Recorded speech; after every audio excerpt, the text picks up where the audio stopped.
Bihari Jaya.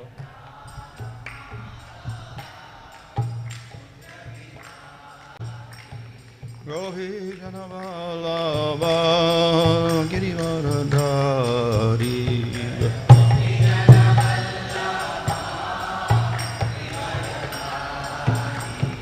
Yasoda Nandana Braja Jandaranjana Ramunatira Vanachari Ramunatira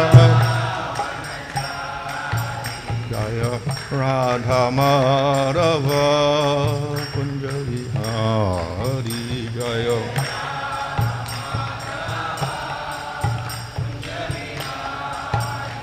Hare Krishna Krishna Krishna Hare Hare Hare Rama Rama Rama Hare Hare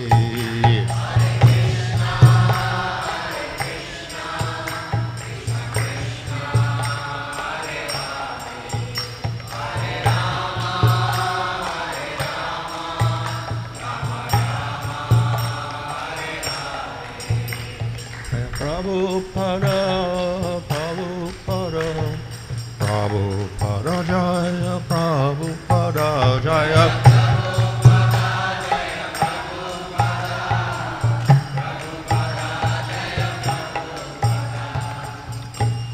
Vishnavan Varaṁ Varaja Gacchana also this is with AC. Bhakta Badana Samsita Prabhupada ki Jai. Namanchara Haridas Thakur ki Jai. Param Sikho Sri Krishna Chaitanya Prabhu Nityananda Sri Advaita Gadadhar Shri Gaur Bhakta Vṛṇe ki Jai. Shri Sri Radha Krishna Mopa Govinda Shyama Kunda Radha Kunda Nidhi Govardhan ki Jai. Shri Vrindavan Dham ki Jai. Navadvip Dham ki Jai. Agam Gujamana Tulsi Bhakti Devi ki Jai. Ananta Koti Vaishnava Vṛṇe ki Jai. Samaveta Bhakti Vṛṇe ki Jai. Go Premanandi. All glories to some of the devotees, all glories to some of the devotees, all glories to some of the devotees, all glories to Sri Guru and Sri Gauranga, all glories to Srila Prabhupada. Om Namo Bhagavate Vasudevaya. Om Namo Bhagavate Vasudevaya. Om Namo Bhagavate Vasudevaya.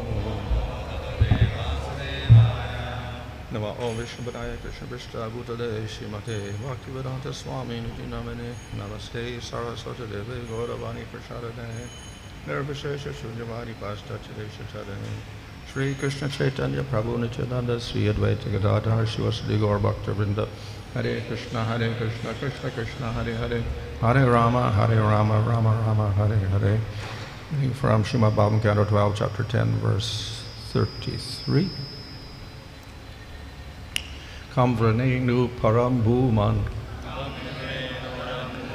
varam tvad vara-darśanāt yad-darśanāt pūrṇa-kāmaḥ satya-kāmaḥ pumān bhavet.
Come, what, vṛṇe, shall I choose?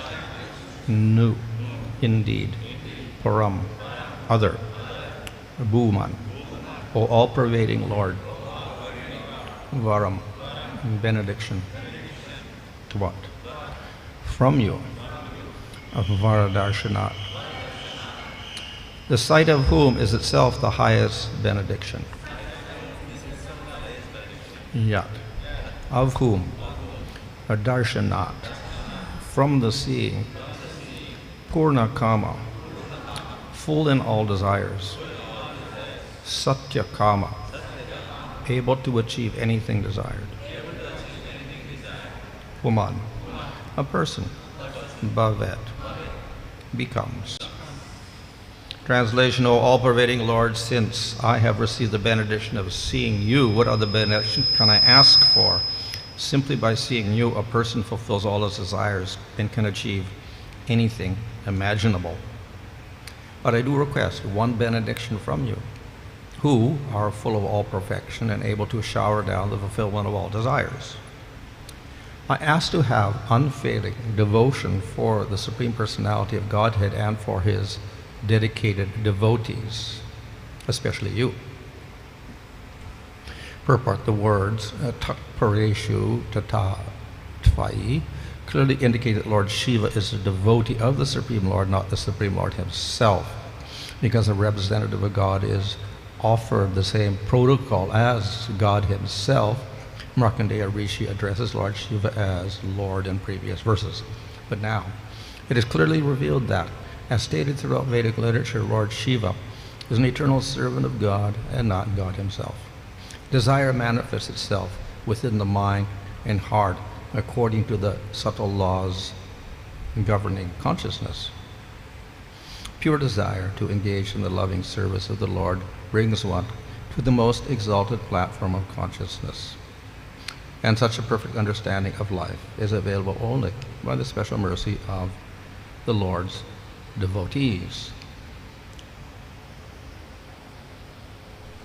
So, in these verses, Markandeya Rishi is talking about benedictions.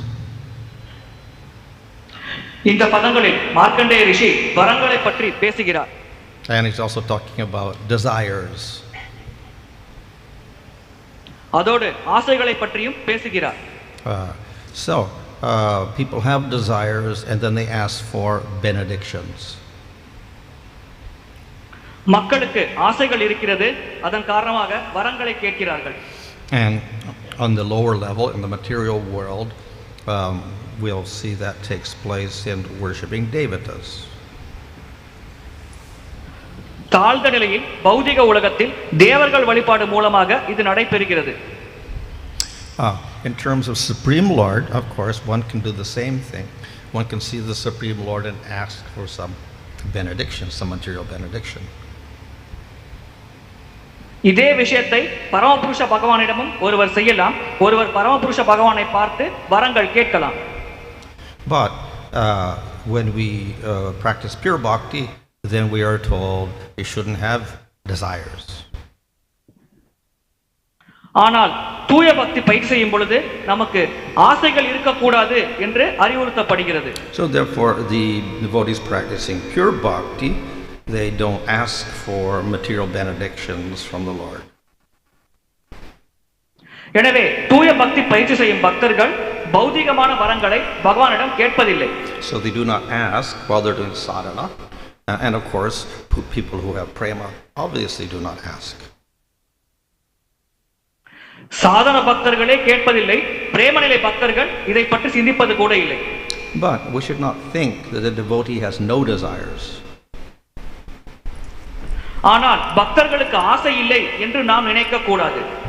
And therefore, in the root definition of bhakti given by Rupa Goswami, that is Anyabhilashta Shunya, he says that one should be devoid of other desires.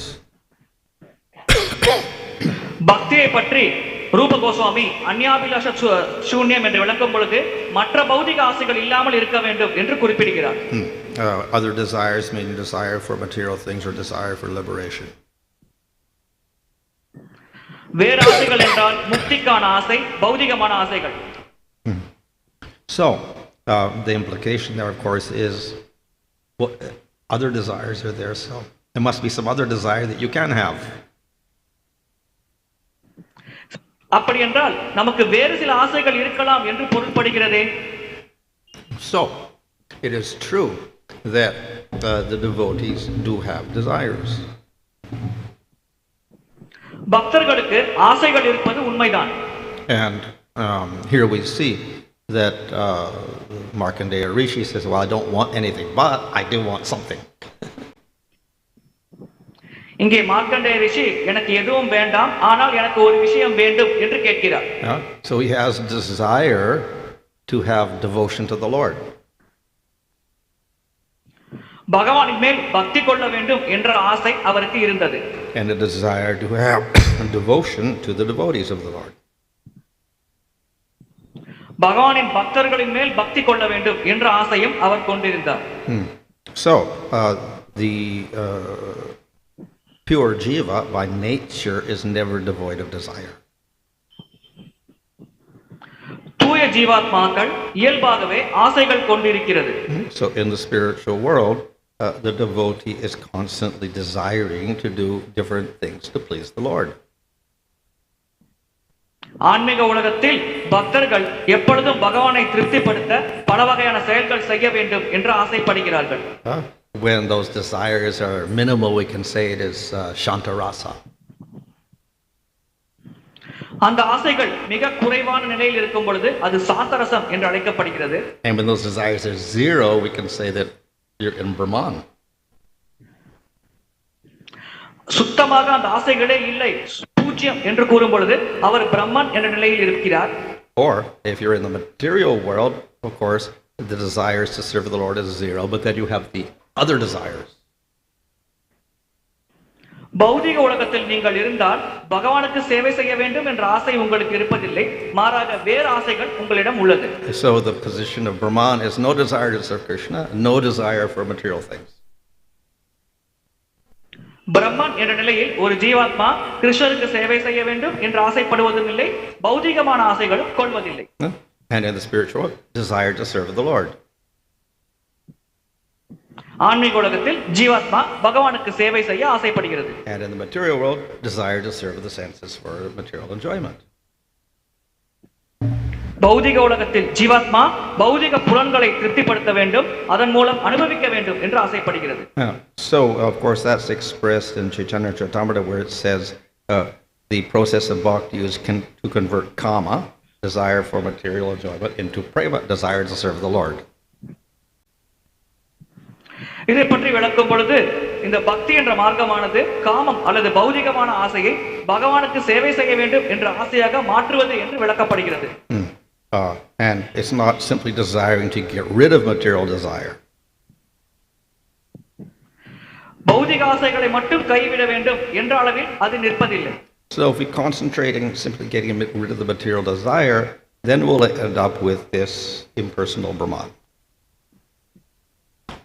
பௌதிக ஆசைகளை கைவிட வேண்டும் என்பதிலேயே நாம் கவனத்தை செலுத்தினால் இறுதியாக நாம் அரூப பிரம்மனில் ஐக்கியமாவோம்.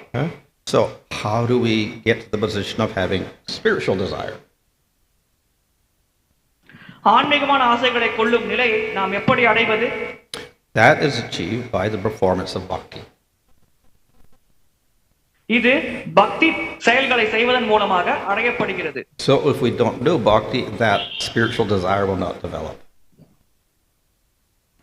நாம் பக்தி செய்யாவிட்டால் ஆன்மீகமான ஆசைகள் நம்மில் வளராது. And thus it is said that those who practice jnana and yoga, they never see the Lord. எனவே ஞானம் மற்றும் யோக மார்க்கங்களை கடைபிடிப்பவர்கள் பகவானை எப்பொழுதும் பார்ப்பதில்லை என்று கூறப்படுகிறது. So the practice of bhakti is the cultivation of spiritual desire. பக்தி பயில்வது என்பது ஆன்மீகமான ஆசைகளை வளர்த்துக் கொள்வது. So that is when we talk about Krishna anusilanam, cultivating a relationship with Supreme Lord. That means we're cultivating that desire to serve the Lord. Krishna அனுசீலனம், பகவான் கிருஷ்ணரோடு ஒரு உறவு முறையை வளர்த்துக் கொள்வது என்றால் பகவான் கிருஷ்ணருக்கு சேவை செய்ய வேண்டும் என்ற ஆசையை வளர்த்துக் கொள்வது. So I said, in the material world, it's the opposite. No desire to serve the Lord, desire to serve our senses. பௌதிக உலகத்தில் இதற்கு எதிராக நடக்கிறது. பகவானுக்கு சேவை செய்ய வேண்டும் என்று யாரும் ஆசைப்படுவதில்லை, புலன்களை திருப்திப்படுத்த வேண்டும் என்றுதான் ஆசைப்படுகிறார்கள். And generally very difficult to get rid of that desire to serve your senses. இந்த புலன்களை திருப்திப்படுத்த வேண்டும் என்ற ஆசையை கைவிடுவது மிக மிக கடினம். And thus it takes a long time in the practice of jnana or yoga to reach the state of no material desire. எனவே ஞான மார்க்கம் யோக மார்க்கம் வழியாக பௌதிக ஆசைகளை கைவிடுவது என்ற நிலையை அடைவதற்கு நீண்ட காலம் எடுத்துக்கொள்கிறது. So those practices are concentrating on stopping the functioning of the senses and the mind. அந்த வழிமுறை மூலமாக மனம் மற்றும் புலன்கள் செயல்பாட்டினை நிறுத்துவதற்கு முயல்கிறார்கள். And through that one destroys all material desire. அதன் மூலம் ஒருவர் அனைத்து பௌதிக ஆசைகளையும் அழிக்கிறார். But it is difficult, it takes a long time. ஆனால் அது செய்வது மிக கடினம், நீண்ட காலம் எடுத்துக்கொள்ளும். On the other hand, we see that bhakti is an easier process. அதே சமயத்தில் பக்தி ஒரு சுலபமான வழிமுறை என்பதையும் நாம் பார்க்கிறோம். And a quicker process. விரைவாக பலன் தரக்கூடிய வழிமுறை. How is it possible? இது எப்படி சாத்தியம்? So ultimately it's possible because mercy of the Lord. பகவானின் கருணை காரணமாகத்தான் இறுதியாக இது சாத்தியமாகிறது. The Lord does not interfere with the process of jnana or karma. Let them, or yoga or whatever, let them do all of their, practice or whatever, and the Lord doesn't interfere at all. ஞானம் மற்றும் யோக மார்க்கங்களை கடைபிடிப்பவர்களின் வாழ்க்கையில் பகவான் தலையிடுவதில்லை. In the process of bhakti, the Lord helps the devotee. பக்தி மார்க்கத்தை பயிற்சி செய்யும் பக்தருக்கு பகவான் உதவுகிறார். So, if one practices a bhakti, then the Lord says, quickly I will deliver you from the ocean of samsara. ஒருவர் பக்தி பயிற்சி செய்தார் என்றால் விரைவாக அவரை சம்சார சாகரத்திலிருந்து விடுவிப்பேன் என்று பகவான் கூறுகிறார். Of course, the devotee is doing something, but it says the Lord is the deliverer.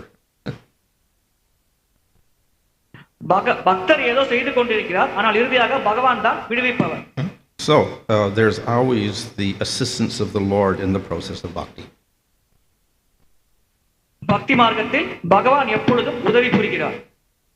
Apart from that, there's also the very special nature of bhakti itself. அதையும் தாண்டி பக்திக்கு என்று ஒரு சிறப்பான இயல்பு உள்ளது. And the big difference is that karma, jnana, and yoga are material methods. மிகப்பெரிய வித்தியாசம் கர்மம், ஞானம் மற்றும் யோக மார்க்கங்கள் பௌதிகமான வழிமுறைகள். They arise from the gunas of material nature. பௌதிக இயற்கையின் குணங்களின் அடிப்படையில் இவை தோன்றுகிறது. Bhakti is nirguna. இறுதியாக நிர்குணம் அடைய முடியும். Does not arise from the material world. பக்தி நிர்குணம், அது பௌதிக உலகத்திலிருந்து எழுவதில்லை. Where does it arise? From the spiritual world. பக்தி ஆன்மீக உலகத்தில் தோன்றுகிறது.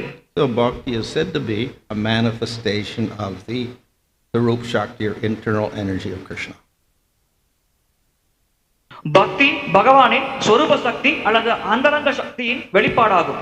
So it's very different from the other processes. மற்ற வழிமுறைகளை விட இது முற்றிலும் மாறுபட்டது. And therefore the effect will be much different.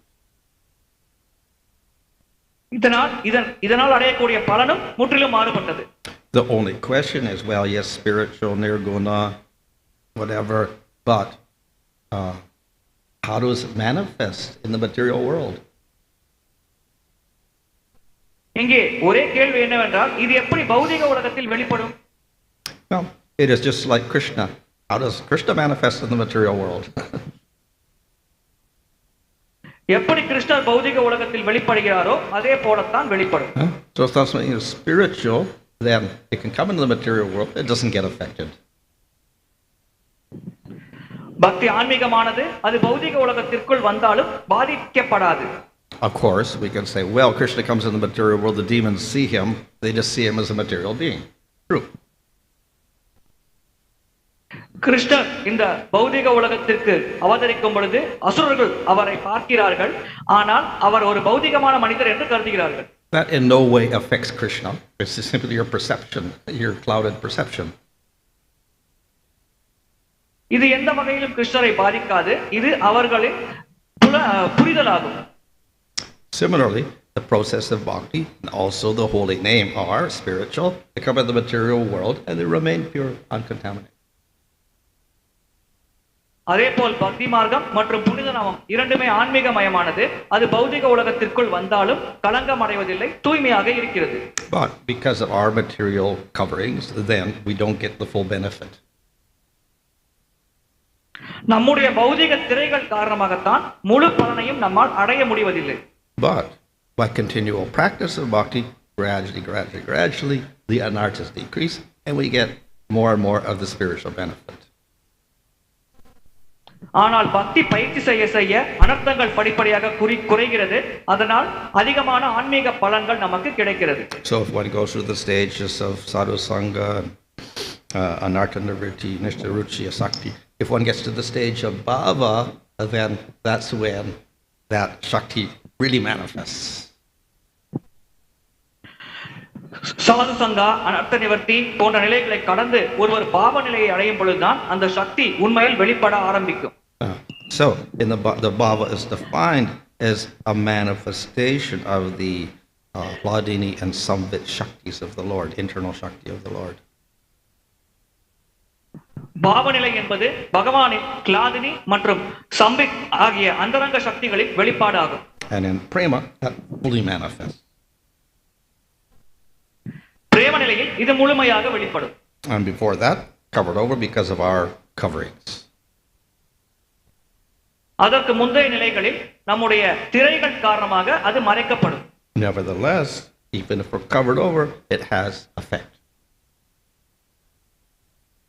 அது அவ்வாறு மறைக்கப்பட்டிருந்தாலும் அதற்கென்று பலன்கள் கிடைக்கும். So it remains spiritual, it still has an effect even if we are so covered over. அது ஆன்மீகமாக இருக்கும் காரணத்தினால் நாம் திரைகளால் மறைக்கப்பட்டிருந்தாலும் அதனுடைய பலன் நமக்கு கிடைக்கும். And thus even accidental bhakti, bhakti abhas or nama abhas, they have great effect. தற்செயலான பக்தி, பக்தி ஆபாஸ், நாம ஆபாஸ் போன்ற செயல்கள் கூட மிக சிறந்த பலன்களை தரக்கூடியது. So that internal shakti of the Lord is very, very powerful. பகவானின் அந்தரங்க சக்தி மிக மிக சக்தி வாய்ந்தது. And it gradually manifests in its full nature. படிப்படியாக அதனுடைய முழு இயல்பையும் அது வெளிப்படுத்துகிறது. And as it manifests, then the spiritual desire also manifests more and more. படிப்படியாக அது வெளிப்பட ஆன்மீகமான ஆசைகளும் அதிகமாக வெளிப்படுகிறது. So, of course, by association, then the desire can also be influenced or molded. நாம் கொள்ளும் சங்கத்தின் காரணமாக நம்முடைய ஆசைகளும் அதன் தாக்கத்தை பெறலாம். And thus, in the Gaudiya Sampradaya, by studying Bhagavatam, our desires are molded towards serving Krishna. Gaudiya சம்பிரதாயத்தில் பாகவதத்தை படிப்பதன் மூலமாக நம்முடைய ஆசைகள் கிருஷ்ணருக்கு சேவை செய்ய வேண்டும் என்ற நிலையில் மாற்றமடைகிறது. And then serving Krishna with a certain rasa. கிருஷ்ணருக்கு ஒரு குறிப்பிட்ட ரசத்தில் சேவை செய்ய வேண்டும். So all that involves the development of desire. இவை அனைத்தும் அந்த ஆசைகள் வளர்வதில் நடக்கிறது. So ultimately we should not think that that desire is coming from the mind. இறுதியாக அந்த ஆசைகள் நம் மனதிலிருந்து உருவாகிறது என்று நினைக்க கூடாது. Mind is spiritual, bhakti is not. The mind is material and bhakti is not material, so it can't arise from the mind. மனம் பௌதிகமானது, பக்தி பௌதிகமானதல்ல, எனவே இந்த ஆசைகள் மனதிலிருந்து உருவாகாது. So spiritual desire, bhakti itself, it's a development within the jiva. ஆன்மீக ஆசை அதாவது பக்தியே ஜீவாத்மாவில் வளர்கிறது. Of course, when bhava and prema develop in the jiva, that obviously spreads throughout the body. பாவா மற்றும் பிரேம நிலையை அந்த ஜீவாத்மா அடையும் பொழுது இந்த பக்தி சக்தி உடல் முழுவதும் பரவுகிறது. But we plant the seed of bhakti in the jiva and we cultivate that seed of bhakti in the jiva. So it's a manifestation of bhakti in the jiva, not the mind. ஜீவாத்மாவில் பக்தி என்ற விதையை விதைத்து அந்த ஜீவாத்மாவில் தான் அந்த விதை செடியாக வளர்கிறது. எனவே இந்த பக்தி சக்தி ஜீவாத்மாவில் வெளிப்படுகிறது, மனதிலிருந்து தோன்றுவதல்ல. But in sadhana we use the mind and we use the senses to engage in service of the Lord. சாதன பக்தியில் மனம் மற்றும் புலன்களை பகவானின் சேவையில் நாம் ஈடுபடுத்துகிறோம். And through that seed of bhakti in the jiva develops. அதன் மூலமாக ஜீவாத்மாவில் இருக்கும் அந்த பக்தி என்ற விதை வளர்கிறது. So, and as it develops, then that desire to serve Krishna develops more and more. இது வளர வளர கிருஷ்ணருக்கு சேவை செய்ய வேண்டும் என்ற ஆசை வளர்ந்து கொண்டே இருக்கிறது. And it is assisted by Supreme Lord. இதற்கு பரமபுருஷ பகவான் உதவுகிறார். And it is assisted by the devotees of the Lord. பகவானின் பக்தர்களும் இதற்கு உதவுகிறார்கள். So in this way, the Lord provides a method for getting out of the material world and getting to the spiritual world. இவ்விதமாக பகவான் இந்த பௌதிக உலகத்திலிருந்து வெளியேறி ஆன்மீக உலகத்தை அடைவதற்கு ஒரு வழிமுறையை நமக்கு வழங்குகிறார். And it means not just destruction of material desires, but development of spiritual desire. இது பௌதிகமான ஆசைகள் அழிவது என்று இல்லாமல் மாறாக ஆன்மீகமான ஆசைகளை வளர்த்துக் கொள்வது என்று உள்ளது.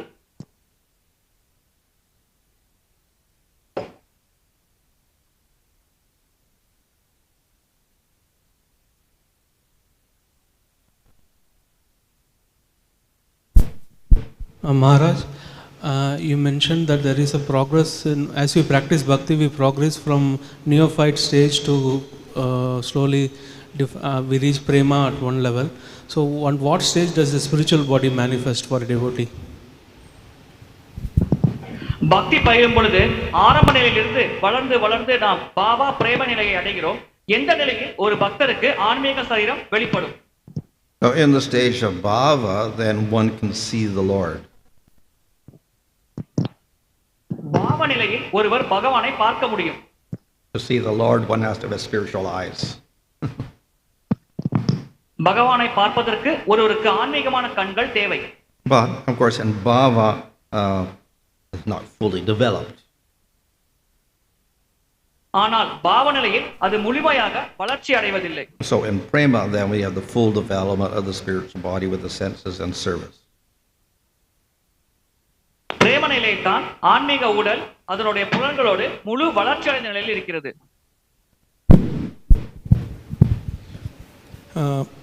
Hare Krishna Maharaj. Maharaj said this point you have often made that by practice of devotional service our anarthas go, but the other day you were also making a point that we should not cultivate anarthas, otherwise that is very dangerous.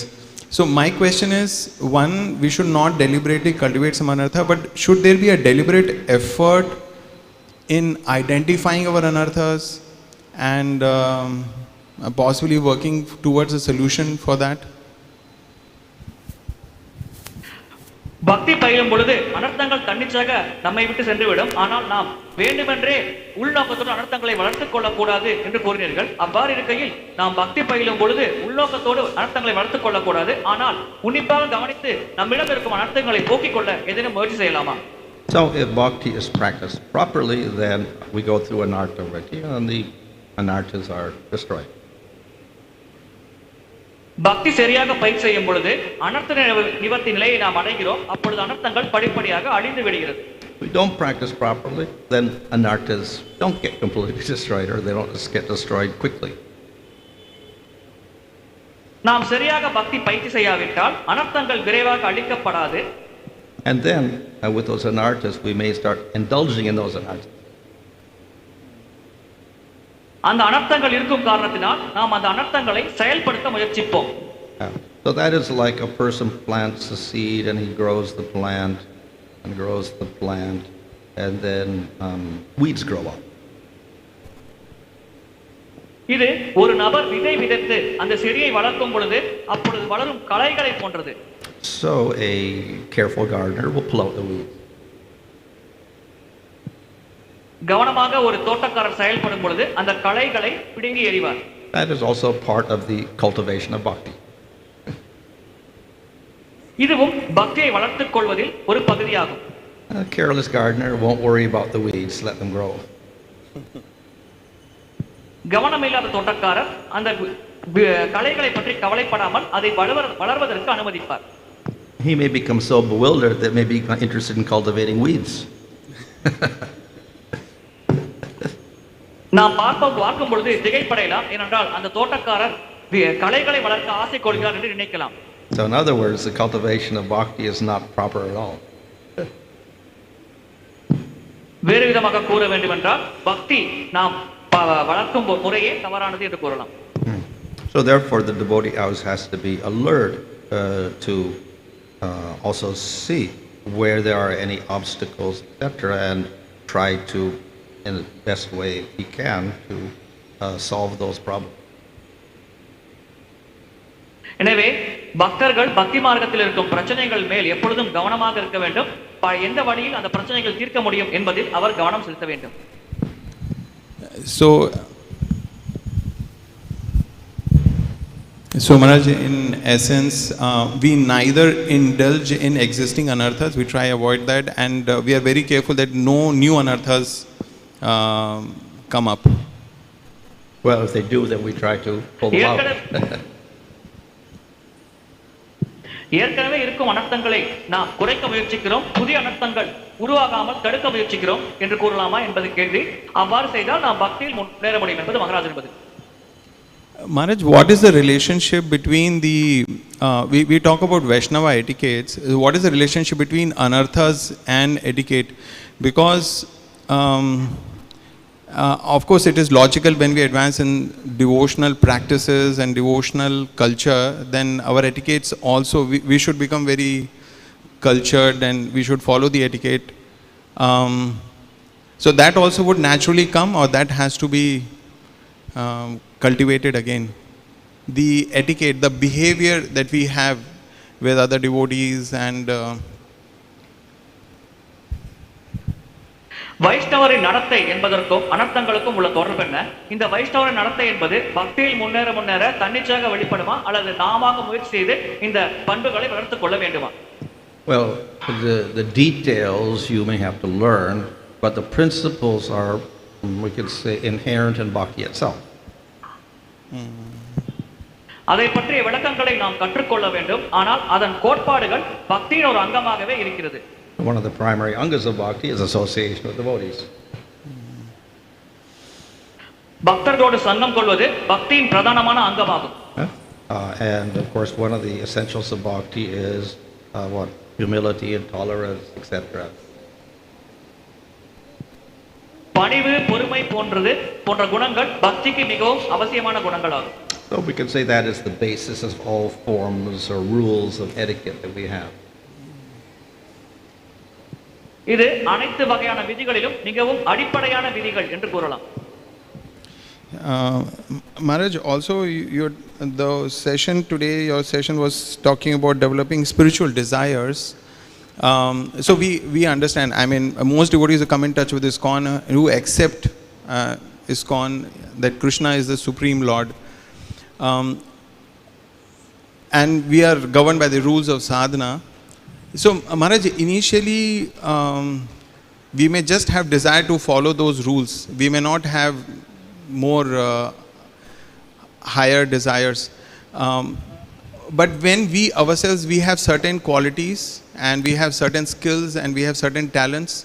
So if those talents are used in the Lord's service, that would come under developing spiritual desires. I mean, that could be an initial focus, because as devotees mature gradually over a period of time, then they can do any service, whether they have talent, skill, by Lord's grace and devotees' grace, they will develop those talents and skills and execute. But initially, it may be a little challenging. And so, for beginning devotees, it will be more motivating in that sense. ஆரம்ப நிலையில் பக்தர் இஸ்கானுக்கு வரும் பொழுது கிருஷ்ணர் தான் பரமபுருஷ பகவான் என்று புரிந்து கொள்ள வேண்டும். அதோட விதிகளை கடைபிடிக்க வேண்டும். ஆனால் ஏதேனும் ஒரு தனித்திறமை அந்த பக்தருக்கு இருந்தால் அதை கிருஷ்ணரின் சேவையில் ஈடுபடுத்துவது பிற்காலத்தில் அவர் செய்யக்கூடியதா அல்லது தொடக்க நிலையிலே அவர் அந்த திறமையை கிருஷ்ணரின் சேவையில் ஈடுபடுத்தலாமா?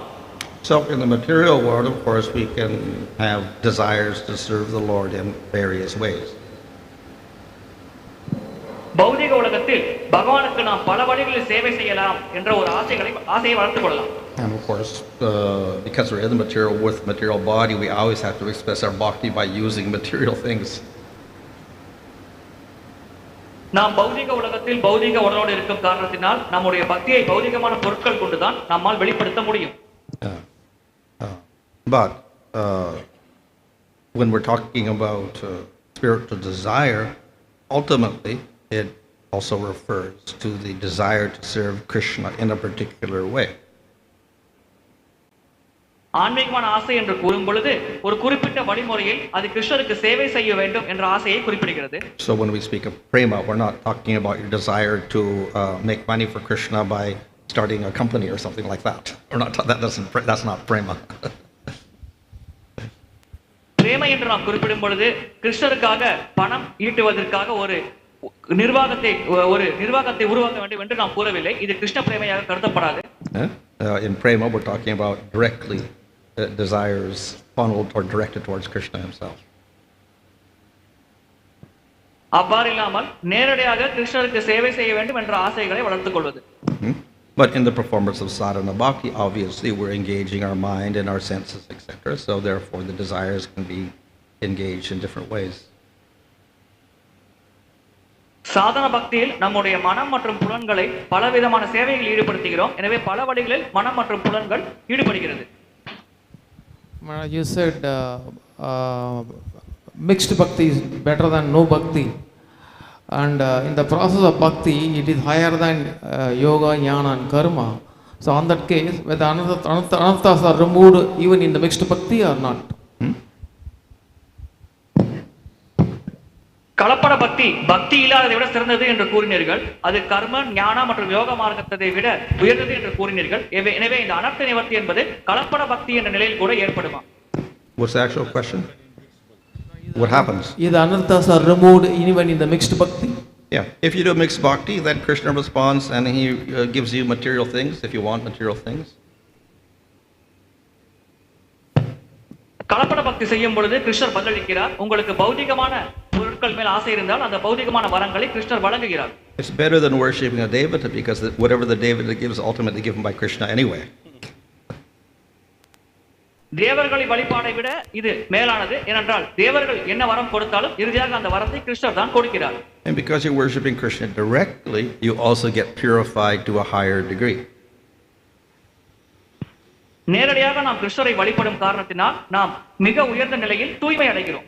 And eventually you can actually give up your material body and go to the spiritual world.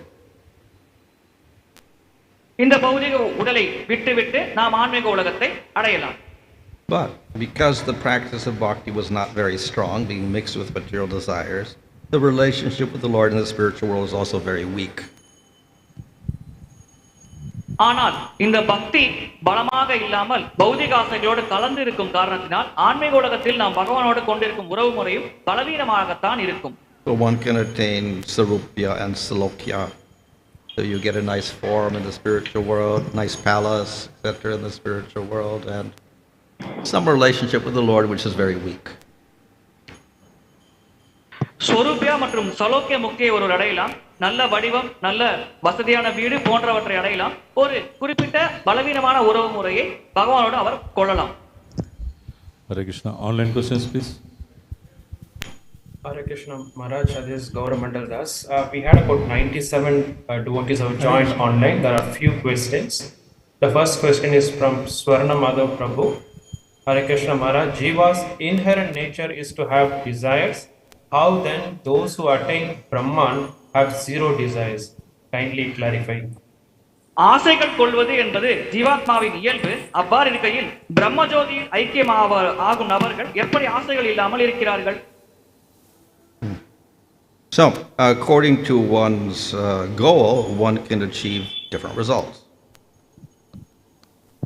ஒருவரின் இலக்கை பொறுத்து அவர் பல வகையான பலன்களை அடையலாம். And as I said, naturally we can develop desires as a jiva because we're conscious entities. ஜீவாத்மாக்கள் உணர்வுள்ள நபர்கள் என்ற காரணத்தினால் ஆசைகள் வளர்த்துக் கொள்ளலாம். So, of course, in the material world, these desires give rise to a lot of problems. பௌதிக உலகத்தில் இந்த ஆசைகள் பல பிரச்சனைகளை உருவாக்குகிறது. So, the immediate solution is get rid of all the desires, we get rid of our problems. உடனடியான தீர்வு நம்முடைய ஆசைகளை கைவிட்டால் நம்முடைய பிரச்சனைகள் தீர்ந்துவிடும். So, the Lord fulfills that desire. பகவான் அந்த ஆசையை நிறைவேற்றுகிறார். So, one can get liberation. அதனால் ஒருவர் முக்தி அடையலாம். So, we fulfilled our desire of getting rid of material desire for material enjoyment. பௌதிக உலகத்தை அனுபவிக்க வேண்டும் என்ற பௌதிக ஆசையை கைவிடுவதில் நாம் வெற்றி அடைகிறோம்.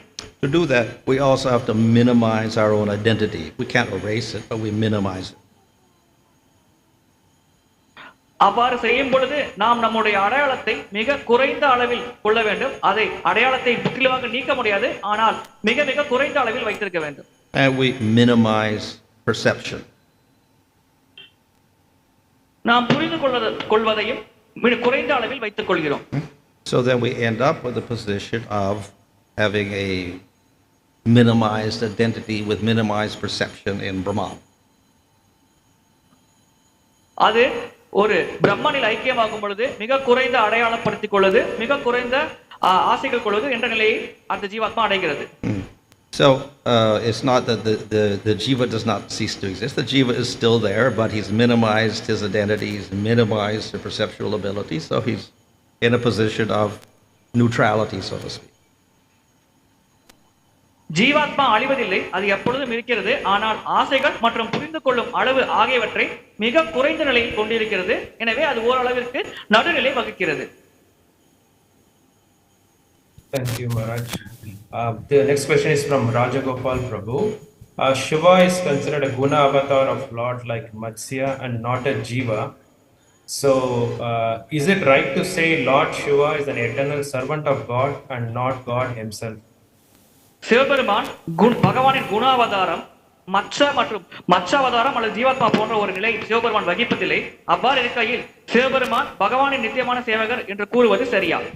Well, because he's not a jiva, then the other position, he's a form of the Lord. So in that sense, he is the Lord. அவர் ஜீவாத்மா அல்ல. அவ்வாறு இருக்கையில் அவர் பகவானின் ஒரு வடிவம். அந்த வகையில் அவர் பகவானாக கருதப்படலாம். At the same time, we make a little bit of a distinction. அதே சமயத்தில் ஒரு சிறிய அளவுக்கு நாம் வேறுபாடுகளை பார்க்கிறோம். He manifests 5 qualities less than the other Vishnu forms, so we put him in a special category. விஷ்ணுவின் வடிவங்களை விட 5 குணங்களை அவர் குறைவாக வெளிப்படுத்தும் காரணத்தால் ஒரு விசேஷமான நிலையில் நாம் அவரை வைக்கிறோம். So of course we also say he serves the Lord, but that is nothing special because even Vishnu forms serve Krishna. Sivaperuman பகவானுக்கு சேவை செய்கிறார், ஆனால் அது விசேஷமான பண்பல்ல. ஏனென்றால் விஷ்ணு வடிவத்தில் இருக்கும் நபர்கள் கூட பகவானுக்கு சேவை செய்கிறார்கள். So forms of the Lord also serve other forms of the Lord. பகவானின் வடிவங்களும் மற்ற பகவானின் வடிவங்களுக்கு சேவை செய்கிறது. Thank you, Maharaj. Hare Krishna, Prabhu. Hare Krishna. Next question. Haribol, last 2 questions, please. Yes, Prabhu. Yeah, last question. This is from Guru Kripa Prabhu. When Markandeya Rishi had darshan of the Lord, his request was not spiritual. Whereas after having darshan of Lord Shiva, his request is in relation to bhakti and devotees. How to understand this? Markandeya ரிஷி பகவானின் தரிசனத்தை பெற்ற பெற்ற பொழுது அவர் ஆன்மீகமான கோரிக்கைகளை வைக்கவில்லை. ஆனால் சிவபெருமானை தரிசனத்தை பெற்ற பொழுது அவர் வைத்த கோரிக்கை பக்தி மற்றும் பக்தர்கள் தொடர்பாக இருந்தது. எனவே இதை எப்படி புரிந்து கொள்வது? So he requested to see the Maya of the Lord. That may look like a material request, but he didn't have a desire to enjoy Maya. அவர் பகவானின் மாய சக்தியை பார்க்க வேண்டும் என்று ஆசைப்பட்டார். இது ஒரு பௌதிகமான ஒரு விண்ணப்பம் போல் தெரியலாம், ஆனால் அவருக்கு அந்த மாய சக்தியை அனுபவிக்க வேண்டும் என்ற ஆசை இல்லை. It was a request to see how that Maya operates. மாயை எப்படி செயல்படுகிறது என்பதை பார்க்க வேண்டும் என்றுதான் அவர் ஆசைப்பட்டார். And of course, the Maya operates under the Supreme Lord. மாய சக்தி பரமபுருஷ பகவானின் கட்டுப்பாட்டின் கீழ் செயல்படுகிறது.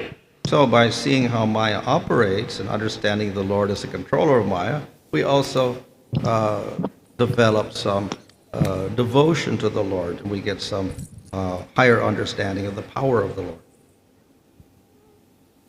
மாய சக்தி எப்படி செயல்படுகிறது, பகவான் அதை எப்படி கட்டுப்படுத்துகிறார் என்பதை புரிந்து கொள்வதன் மூலமாக நாம் பகவானை பற்றி அதிகமாக புரிந்து கொள்ள முடிகிறது. அவர் மேல் அதிகமாக பக்தியை வளர்த்துக் கொள்வதற்கு ஒரு வாய்ப்பாக இருக்கிறது. Thank you, Maharaj. There are no more questions online.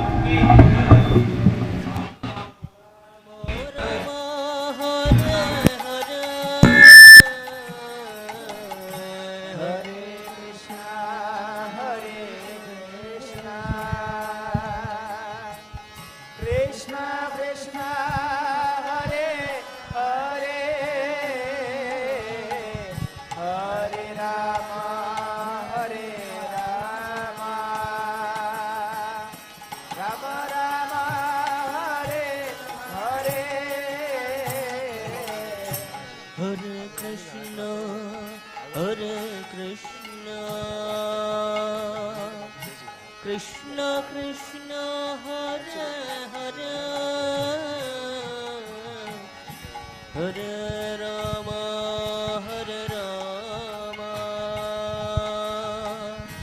Rama Rama Hare Hare